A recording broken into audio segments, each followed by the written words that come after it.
Support for the No Good Podcast is brought to you by Manscaped, who is the best in men's below-the-waist grooming champions of the world.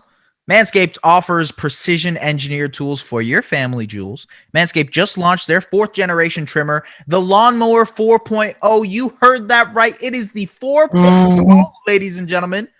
Join over 2 million men worldwide who trust Manscaped with this exclusive offer for you, 20% off and free worldwide shipping with the code NOGOOD at Manscaped. So imagine you are shaving with a sleek, well-designed, and optimized trimmer at shaving time, your favorite time in the bathroom. Before Manscaped, I used to hate it. I used to dread the moment when I had to make sure my family jewels were all pretty and clean. Now I look forward to it. Get 20% off and free shipping with the code NOGOOD at manscaped.com. That is 20% off with free shipping at manscaped.com, and use the code NOGOOD. Unlock your confidence and always use the right tools for the job with Manscaped. Before I was an Avenger, I made mistakes.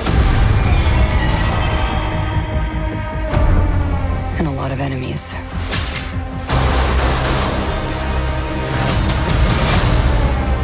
His call sign's Taskmaster. He controls the Red Room. They're manipulated, fully conscious, but no choices. I should have come back for you. How many others are there? Enough. You know who actually could use some Manscaped on their facial hair, their beard, everything going on? David Harbour in this movie. My God, is that man hairy. That man is so damn hairy in this movie. It is crazy. The Red Guardian, as one would say. Holy crap. Just a while. Listen, let me ask you something before we jump in. What were your expectations of this movie going in? Very low. Very, very low. Because this was supposed to be part of like the last phase, I feel like. And like I don't know what was going on, like having this like be so premiere, but I don't know. I had very low expectations going to. What about you? Yeah, I agree. I also like I didn't set expectations for it. I'm not sure if I had low expectations. I just imagine, look, they're trying to give Black Widow a send-off, you know, what happened in Endgame. And by the way, spoiler alert. Let's be real here. Spoiler alert. If you're watching a Black Widow review, you should probably know the MCU, and you should probably have watched the movie already. But, yes, sir. Yeah, I think in a lot of ways, people thought that the way that she died and her send-off in Endgame was a little, I don't know, abrupt. At least it was gut-wrenching for a lot of people who are big fans of the character, and I feel like they wanted to do an entire. You're right. It felt a little bit rushed. It felt rushed, like you said.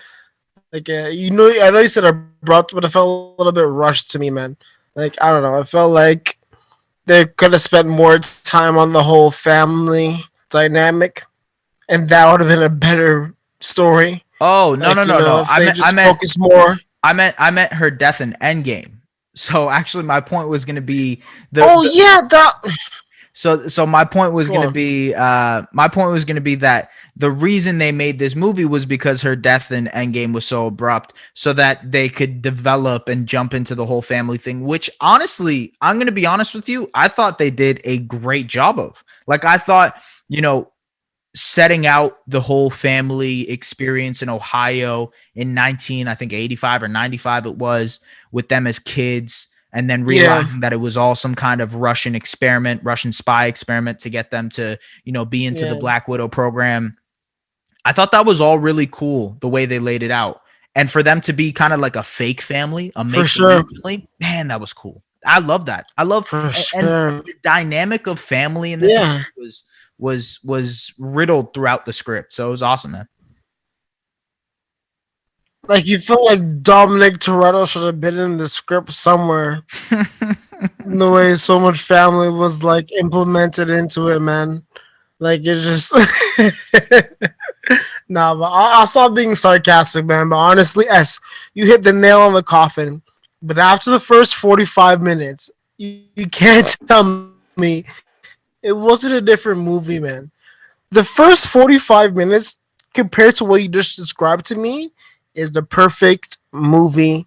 It would have been perfect if they continue with the backstory of Natasha's family and they stay in that vein. But after that, I'm not gonna lie, it kind of seemed like they were trying to do a Bourne film, like a Bourne film. I'm sorry, man, but I kind of feel like a Bourne film. The last hour and a half. The first 45 minutes or 15 minutes, yes, give me more of that. I want to see the backstory. I want to see what it takes to become a Black Widow, the sacrifices, more of that, and her sister, all of that. But after that, I was like, and I had to explain to have to explain to family members who've seen Endgame what was happening and like putting pieces together. It shouldn't have to be like that. They should just have it automatically, man. But Yeah. Yeah, no, I don't know. That's how I felt when I watched it. It was a very good movie, Mhm. but that's how I felt. I thought the acting was really good in it, and it carried a lot of the plot holes that were apparent in the movie. There were a lot of there were a lot of I don't want to say major, but like there were some pretty big potholes throughout the movie that kind of kept it from being like Did you have to explain to people afterwards, like I had to, because people were looking at to me like I was a professor at the end of the movie, like, "Hey, what's going on?" Did you have to do the same like I did at the end of the movie? Because that's what I had to do. They're well, like, "Yo, I watched it by what myself. timeline? I What's watched going it on?" I watched it by my lonesome. I was Okay, alone. So no, I didn't have that. I don't have friends like you do, bro. So I'm in a different situation, you know? I was I watching got family. No, I was you Like know what? Bob Costas. I was one of those nerds. I was one of those nerds that actually waited till 3 o'clock in the morning Eastern time to watch it and purchase it. And then I fell asleep at 6 in the morning. It was crazy. It was fun. I enjoyed it. I thought it was like an awesome thing to do. But yeah. Oh, so you really try to watch it by yourself? Eh? Yeah, yeah. 3 a.m. in the morning, all Listen, by man, your lonesome? I Okay. don't, first of all, especially Marvel movies, it's not like my mom or my brother are fans of those type of movies. So yeah, if I'm watching a Marvel movie, I'm probably watching it at home by myself. Unless I'm hanging out with one of you guys and we go to the movie theaters and, COVID and all that stuff. But anyways, I think one of the more interesting aspects of this was to your point, you're right. The first 45 minutes of the movie and the second 45 minutes, the second half, it's a completely different movie. The first part, I do really wish they went into what was his name again? Rykov, something like that. But whoever the villain was, Yeah. right? I wish they went into his character a little bit more because I legitimately had no idea why I should care so much about him, other than the fact that he's the He leader. He is the leader of the Black Widow. I was just told to assume that. Didn't make a lot of sense for me, you know?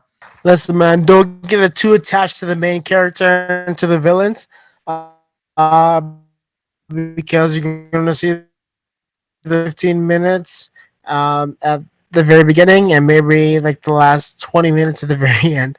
Like, Yeah. don't get super attached to it. But Yeah, no. I like the formula. The formula is very Marvel like.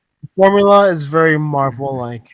Yeah, look, this isn't going to be my favorite villain. And even if you think about Taskmaster, like it wasn't that great. You know what I mean? If you think of Mhm. Taskmaster through the comics, through the TV show, I remember through the TV show just like an awesome character. Wasn't that insane, to be honest with you? Wasn't that crazy? Didn't love it. And I mean, that's just, they went with this interpretation. It's fine. They wanted to find a way to incorporate it into the story. Maybe they find a way to incorporate her later on. And I'm sure that we will see, the Black Widow allegiance or whatever you want to call it show up at some point because they obviously freed them from the bonds of what they were beforehand. Yeah. So I don't know. I feel like there's a lot of implications to what could happen next. Obviously with Black Widow's sister, taking up the mantle of Black Widow and now being with the being kind of hired or being the employee of the same person that we saw in Falcon Winter Soldier, hire US agent, right? Mhm. So there's definitely some connections there. This was probably the biggest thing that they referenced in Disney Plus so far. So if you're not watching any of the Disney Plus stuff, the after credit would have been very confusing to you because you'd been like, who the hell is this person? But for people who watched Is this Falcon the Winter girl from Soldier, it would have 30 made sense. Rock? Yeah. Isn't that the person from Seinfeld? Tina Fey? That wasn't Tina Fey, bro. She looked like Tina Fey, though. I ain't gonna lie. Yo, come on, man. That's Elaine from Seinfeld, bro. That's the Oh, you lame from Seinfeld? that's the vice president from Veep, bro. Come on, put some respect on Elaine. Wait, I think that Tina Fey and the same girl from Elaine from Veep is the same person. Honestly, God, I think it's the same Really? person. You thought Tina Fey was in Seinfeld this entire time? I've never seen Veep, bro. I haven't seen 6 seasons of Veep, bro. I honestly haven't Julia- whatever many seasons it's been, bro. Julia Louis Dreyfus. That's what's her. I actually wonder, is she related to Richard Dreyfuss? Oh, God. No, maybe she is. Hold on. Now I got to double check this. Is Louis Dreyfus. Maybe. But honestly, I would appreciate if this movie came out like maybe after like the Winter Soldier, and it was like, you know, maybe parallel to the timeline.